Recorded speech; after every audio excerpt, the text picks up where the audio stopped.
29 अप्रैल 1961 की सुबह लियोनिद रोगोजोव को सामान्य कमजोरी, बेहोशी और हल्के बुखार का अनुभव हुआ और उसके कुछ ही देर बाद उन्हें अपने पेट के निचले हिस्से में दाईं तरफ दर्द महसूस होने लगा। उस वक्त के सबसे प्रचलित उपचारों में से किसी से भी उनकी हालत में सुधार नहीं हुआ। अगले दिन पेरिटोनाइटिस, जो कि अपेंडिक्स की बीमारी है, उसके लक्षण स्पष्ट रूप से दिखाई देने लगे और शाम तक उनकी स्थिति गंभीर हो गई। लियोनिद रोगोजोव 1961 के सोवियत अंटार्कटिक अभियान में नोवोजोरवस्काया स्टेशन पर तैनात एकमात्र स्वास्थ्य कर्मी थे। वहां से सबसे नजदीकी स्वास्थ्य केंद्र 1600 किलोमीटर दूर था और आसपास के किसी भी अनुसंधान केंद्र पर विमान सुविधा उपलब्ध नहीं थी और अंटार्कटिक की गंभीर परिस्थितियों के कारण कोई भी विमान वहां पर उतर नहीं सकता था। ऐसे जीवन और मृत्यु के हालात में रोगोजोव के पास खुद का ऑपरेशन करने के अलावा और कोई विकल्प नहीं था।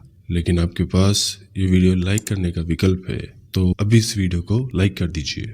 अगले दिन दोपहर 2 बजे रोगोजोव ने खुद का ऑपरेशन शुरू किया, जिसमें एक ड्राइवर और एक वेदर साइंटिस्ट ने औजार पकड़ाने और लेटे हुए ना दिखाई देने वाले हिस्से को सही से दिखाने के लिए सामने शीशा पकड़ने में मदद की।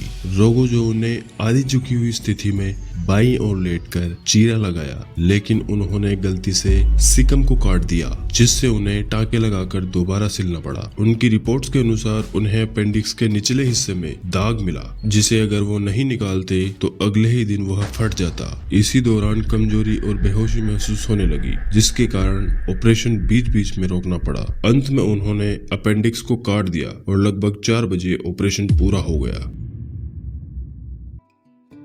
ऑपरेशन के बाद धीरे धीरे पेरिटोनाइटिस के लक्षणों में और रोगोजोव की सामान्य स्थिति में सुधार होने लगा और 2 सप्ताह बाद उन्होंने अपना कामकाज संभाल लिया। खुद का ऑपरेशन करने वाली यह घटना सोवियत जनता के मन में घर कर गई और रोगोजोव को order of the red banner of labour से सम्मानित किया गया और इस घटना के बाद अभियानों में जाने वाले कर्मियों की पूरी जाँच अनिवार्य कर दी। ऐसे ही साइंस और फैक्ट के वीडियोज के लिए एडुफैक्टो से जुड़िए।